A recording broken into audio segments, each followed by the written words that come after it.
We're in Ezekiel, one of the strangest books in the Bible. But that's what we do here at Coffee House. We look at some of the strange books. We're going to continue to do that, where you can interact and ask questions about prophetic scriptures that you wouldn't normally get to learn in any other setting or place. So we've been looking at a man who, what? He wanted to be a priest. Now, I can relate to that a little bit. When I was growing up, I was always drawn to the priest in the Catholic Church as I was growing up, but I didn't like the aspect that they couldn't get married. And I thought, well, boy, Lord, that's really a bummer that they can't get married, they can't have kids and everything. And then at a vacation Bible school, which we just had last week, and successful time with kids and families and all that started to come here, it was there for me as a Catholic boy that I gave my heart to the Lord. And when I came to the altar at the last day of VBS, God came in my heart, Jesus forgave me my sins, and he spoke to me and said, I want you to do what that man up there is doing. Now, I didn't know what a Protestant preacher, pastor, did. When he came down to pray with me, I told him that this is my testimony. I had thought that it meant it'd be like a priest, but you could get married. I realized the priest and being a pastor is very, very different. I like the difference that there is, because what God did was he gave me a call in the book of Jeremiah. Jeremiah wasn't a bullfrog, for those that are old enough to remember that song. Jeremiah was a prophet. That's what God gave me at 12 years of age. I've fallen in love with the prophets, with the prophecies, and all that takes place. That was Ezekiel. He had a mentor that was in the land. His name was Jeremiah, that had been prophesying for such a long time that God was going to bring judgment on Israel. Ezekiel wanted to be a priest. Now, the Jewish priests could get married and have children and all the rest. It's not like the Catholic Church. So he wanted to be a priest, and he had it all worked out. He was from 25 to 30. He'd been studying, but he gets pulled into captivity. On his 30th birthday, when he's starting to think, hey, maybe God wants me to be a priest to the people here in captivity. There's all these Jews, all of Israel that's here by this river Kabar. And maybe this is what I'll do. God speaks to him on his 30th birthday and says, I'm calling you to be a prophet. We've been studying the messages that he's been getting. We look at Ezekiel 28. Ezekiel 28, and that's where we're at so far. There's 48 chapters in this. The first 24 chapters deal with the oncoming judgment of Jerusalem and Judea and the 3 waves of captivity. Then we're in the midst of the part of where it's from chapter 25 through 32, where God is judging the nations of the world. And then we'll move into some very, very interesting futuristic prophetic things about Israel from chapter 33 through 39, and then really chapter 40 through 48 is about the future millennial reign. And so that's where we're at. Looking at the last time we were together on Ezekiel 28, we saw some things. There was a force behind. These are there in your notes up there, and so you can see it. The force behind the king of Tyre is Satan. So there was this kind of weird teaching that, yes, there's a real king of Tyre, but yet a force behind it, and he is described all through the attributes and all of what Satan did, because it describes someone in the garden. And the king of Tyre, trust me, was never in the Garden of Eden. And so we see some insights there. And then we learned about another town, Sidon. And Sidon represents those that are the financial forces behind the world's immorality and downfall. And then we saw there was a twist, that we get all the way to the New Testament, and there's some questions about the prophecies, especially for Tyre. Was it really destroyed because there's a Tyre today and everything? And Jesus gives the twist that he verifies that both Tyre and Sidon were judged. But when the great white throne judgment comes, it'll be easier on them than it will be on you. When Jesus said you, he wasn't talking about you and I. He was talking about Israel. Because he said, if the miracles that were done for you, that you saw here in Capernaum and Galilee, and all these that you saw, if Tyre and Sidon would have saw those miracles, they wouldn't have fallen away. they would have believed. Wow. So a very interesting twist. We pick up now in chapter 29 and 30, a new subject matter of another nation being judged. We went from a nation being judged to cities being judged to nations being judged, and now we're back to a nation, and this is the key nation here that takes us through the next chapters, 29, 30, 31, and 32. It's Egypt. Here's where we go. We're going to start with the first 10 verses. I want you to see, if you notice in Ezekiel here, that he uses the word prophecy several times. These are prophecies to Egypt and its judgment. Let's look at verses 1 through 10 right now. In the 10th year, in the 10th month, on the 12th day, the word of the Lord came to me, Son of man, set your face against Pharaoh, king of Egypt, and prophesy against him and against all Egypt. Speak to him and say, this is what the sovereign Lord says, I am against you, Pharaoh, king of Egypt, you great monster lying among your streams. You say, the Nile belongs to me. I made it for myself. But I will put hooks in your jaw and make the fish of your streams stick to your scales. I will pull you out of from among your streams with all the fish sticking to your scales. I will leave you in the desert, and you and all the fish of your streams, you will fall on the open field and not be gathered or picked up. I will give you as food to the beasts of the earth and the birds of the sky. Then all who live in Egypt will know that I am the Lord. You have been a staff of reed for the people of Israel. Now, let me just pause there since I didn't expound on that. What's a staff of reed? It's like those willows that you see growing up. It's not something sturdy, folks. You're not going to lean on it, or it's not going to be anything to support, and that's kind of what he's saying there. You have been a staff of reed for the people of Israel. When they grasp you with their hands, you splinter and you tore open their shoulders. When they leaned on you, you broke and their backs were wrenched. Therefore, this is what the sovereign Lord says. I will bring a sword against you and kill both man and beast. Egypt will become a desolate wasteland. Then they will know that I am the Lord. Ooh, second time that he says that. Then they will know that I am the Lord. Because you said, ooh, he's telling you why. Because you said, the Nile is mine.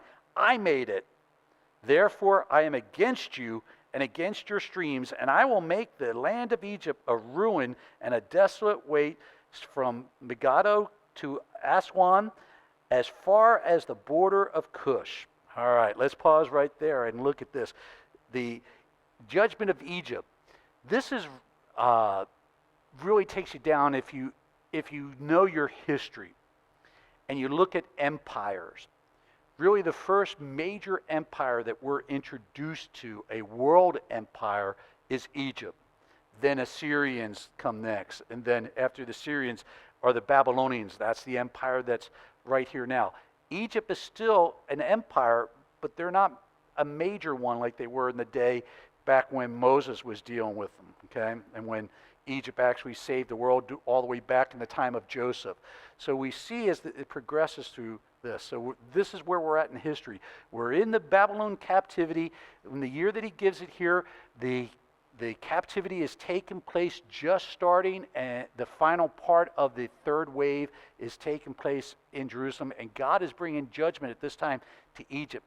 So it actually backtracks a little bit compared to what we were seeing in the previous weeks with Tyre and Sidon of the time period. It's kind of like he revisits back. You know how a movie gives you a flashback to something that was happening as before this happening? That's what it's doing with Egypt here. So, as I told you, this is number one, these are prophecies against Egypt. So, they're judgments, but they're prophecies that will come to pass. Number two, God is against Egypt for it becoming a great lying monster. Ooh, God doesn't like when people take credit for what he's done. What was the lie? The Nile belongs to me and Egypt, is what the Pharaoh was saying. That the Nile's his and all of Egypt, and he made the Nile. Now, he gives this promise. This is part of the prophecy. I will put hooks in their jaw. The same phrase used later in chapters 38 and 39 when we speak about the war of Gog and Magog, that he uses the same exact language, that a hook in their jaw, that they're being dragged somewhere. They're not going of their own free will. It's God bringing his hand into play here. So it's showing you that God is interacting with the world, and it's his hand. He puts the hook in their jaw, the jaw of Egypt at this time. Very, very interesting language here. And something you need to notice what's going to happen that you see over and over again when we start dealing, since he's prophesying against them. These are prophecies that will take place, some of them very quickly, some of them not for several years, and some still in our future. This is probably what confuses most people when they study prophecy the most, is that they always think that it's a prophecy, and they always think what? This is the way the Protestant world thinks when it comes to the Bible and when it comes to prophecy: prediction, fulfillment. You've learned to think like a Hebrew and a Jew, and in the Bible in this way, that you're seeing prophecy as you're seeing the hand of God showing his pattern, how he works with people, Israel, the Gentile nations, with the whole world, and his pattern is consistent. And within that pattern, he shows his hand how prophecy will work. And that comes into play here in the section that we're going to go on here. Let's look at verses 11 through 21 here of chapter 29. Verse 11. The foot of neither man nor beast will pass through it. No one will live there for 40 years. I will make the land of Egypt desolate among the devastated lands, and her cities will lie desolate 40 years among ruined cities. And I will disperse the Egyptians among the nations and scatter them through the countries. Almost sounds like Israel, doesn't it? But remember, there's a shorter time period. Israel has entered into a 70-year of judgment. Egypt is entering at this point into a 40-year of judgment. Okay? Now, some people sometimes think those terms are just terms out there. The reality is, when God said 40 years, it proves out to be exactly 40 years that Egypt is going to be under this judgment. Verse 13. Yet this is what the sovereign Lord says: at the end of 40 years, I will gather the Egyptians from the nations where they were scattered. I will bring them back from captivity and return them to the upper Egypt, the land of their ancestries. There they will be a lowly kingdom. A lowly kingdom, very important. I'd underline that if I was you in there. That's an important part of the prophecy for them. It will be the lowest of the kingdoms and will never again exalt itself above the other nations. I will make it so weak that it will never again rule over the nations. Egypt will no longer be a source of confidence for the people of Israel, but will be a reminder of their sin in turning to her for help. For they will know that I am the sovereign Lord. Third time in this little passage of, as he's focused on Egypt, that what Egypt's going to know, that God is the Lord. Not Israel. He's saying, I want the Egyptians to know it. Very important. Verse 17. In the 27th year, in the first month of the first day, the word of the Lord came to me. Son of man, Nebuchadnezzar, king of Babylon, drove his army in a hard campaign against Tyre. And every head was rubbed bare and every shoulder made raw.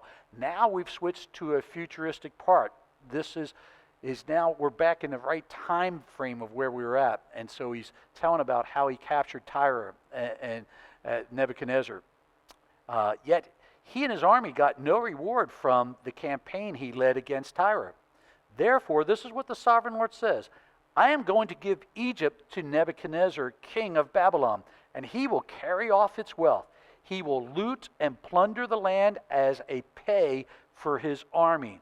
I have given him Egypt as a reward for his efforts, because he and his army did it for me, declares the sovereign Lord. Now watch this.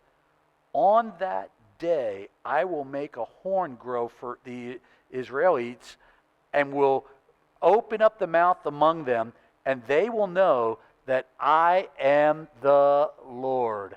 Okay, that's chapter 29, and some very interesting things took place.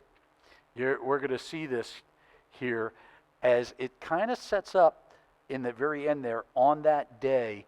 What day is he talking about? We're going to look at that, because chapter 30 is going to give us that, and we're going to look at chapter 30 tonight. We're actually going to do chapter 30. We're going to do 13 verses here, and then you're going to read the rest on your own, because I'm going to tell you what it's about, and then we're going to pick up 2 more chapters of Egypt next week. Let's look at this. This is, on your subject of your notes here, I put more judgment. 17 years after the prophecy, when he says, Babylon will capture Egypt and hold it for 40 years. So it took 17 years for that prophecy to come to pass. I think that's really interesting. And if you notice, he said, I won't spare not only man or beast. Did you know the Egyptians, they had some weird practices of animals that they felt were sacred? You know, did you know that as you look at the Sphinx and there's different kind of things, that they, in their own household animals, cats and dogs were considered sacred? Now, it's interesting. Nebuchadnezzar doesn't pick up on this when he goes in and he plunders Egypt. Very interesting. Why did he go to Egypt? To plunder it. Remember, it says that God is putting a hook in the jaw, and he's bringing this about, that Egypt is going to get its judgment. The same language we're going to see when we're looking at a future event between Gog and Magog, those countries that are now aligned today, that they point to is Russia, Iran, Turkey, Syria, and Libya, those nations that are gathering together against Israel this day.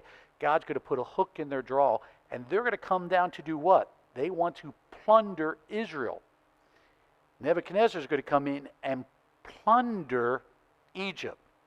He'll get them all, and he's going to take them because God's given them. Now, in the future, Egypt gets plundered and taken over again when Alexander the Great comes through.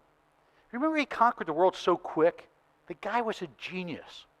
He looked at the things that they considered sacred and had weird stuff. When he came in his army, Alexander the Great, when he came into his army against Egypt, in the front of his army were cats and dogs. He put the cats and dogs in front of the army because historians will say he was a genius in this realm because they thought cats and dogs were sacred.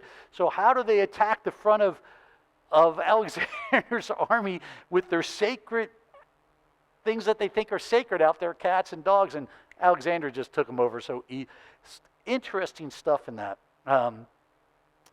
Other people have done that. I don't know if you love history, but if you ever want to study on some of this, in World War I, when they were fighting the Ottoman Turks there in Israel and the different ones, as the Muslims were being fought, many of them sent out notes and things and stuff and said, we've dipped our bullets in pig fat. Now, for a Muslim, that's really bad. If I get shot with pig fat, I don't get to go to my heaven. They're not allowed pork, you know. That's why you'll see all these different things that some of the Muslims are protesting against restaurants and different things, that if you have pork, we aren't going to eat there and that kind of stuff. That in World War I, people playing on the superstitions of other people of faith, you know, the Muslims, so think pork is so bad.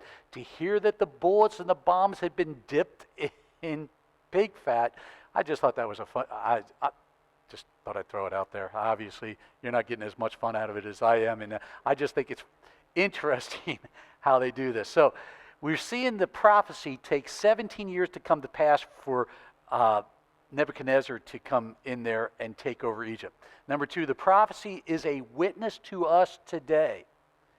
Egypt has never become a leading nation again over other nations since this time period.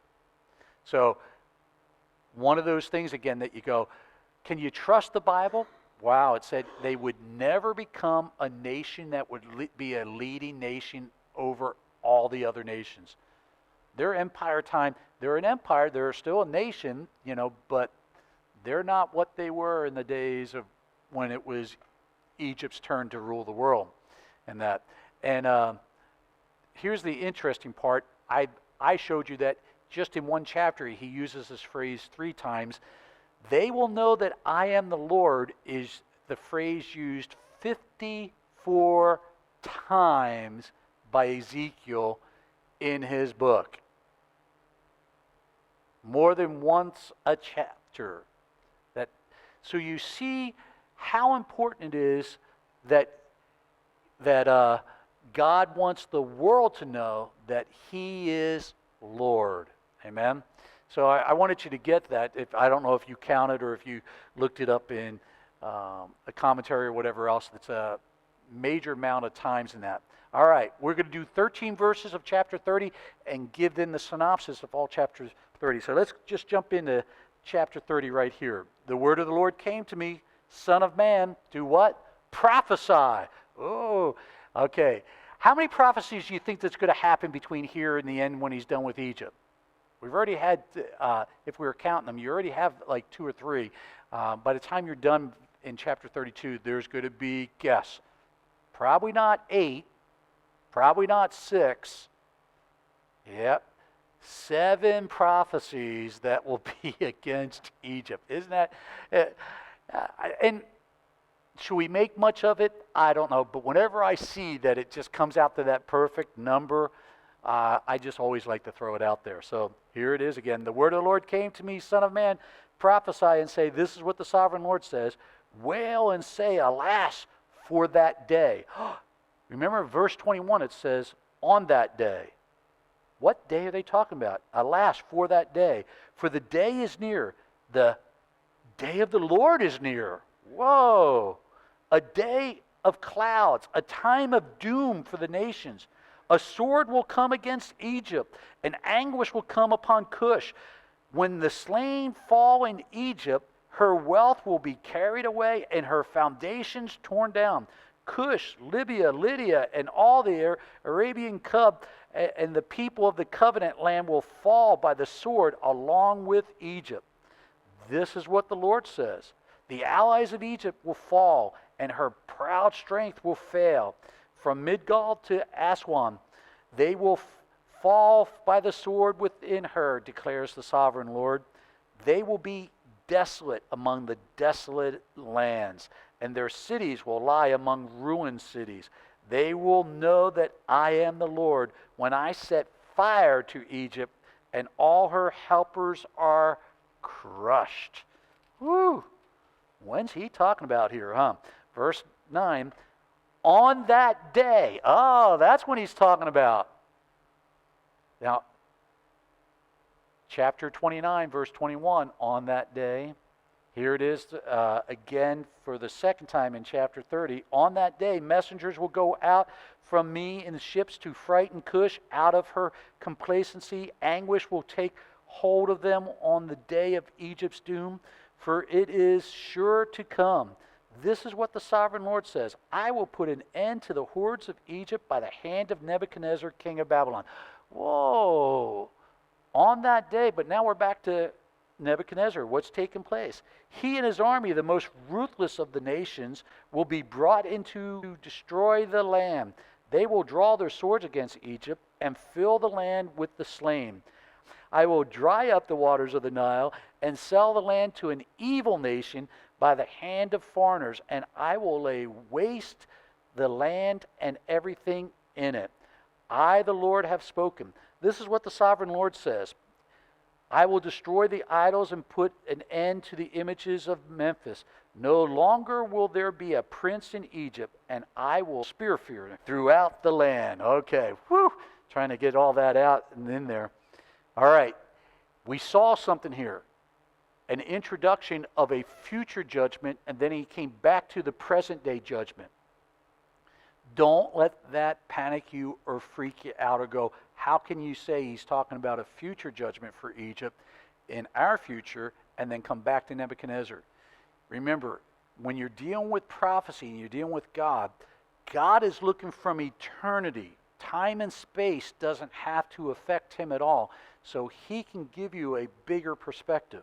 We saw that, you've heard it, those that find just this chapter here, and when the prophecies came for Jesus coming 722 years before he was born, the prophet Isaiah says, unto us a child is born, a son is given, and the government shall be upon his shoulders.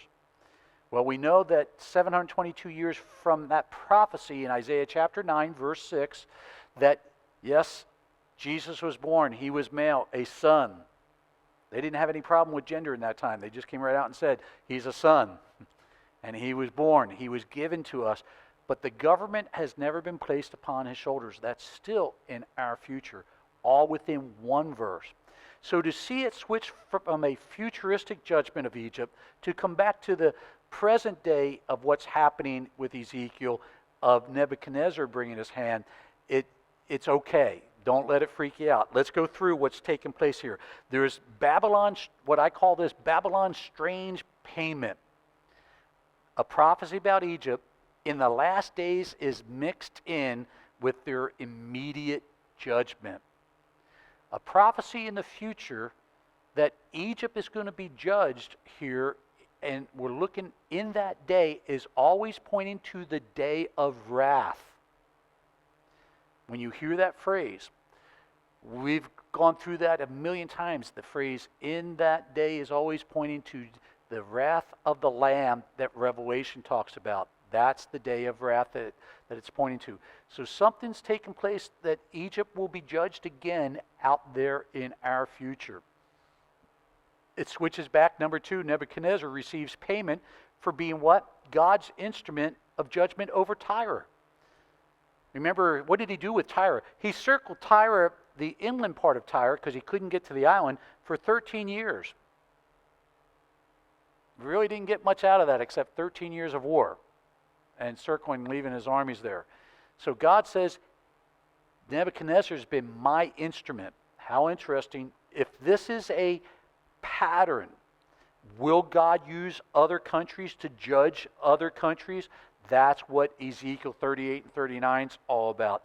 The judgment of other countries by other countries. God uses them to be his instrument. And that's what we're seeing taking place right here. That Nebuchadnezzar receives payment for being God's instrument in helping judge Tyre and Sidon.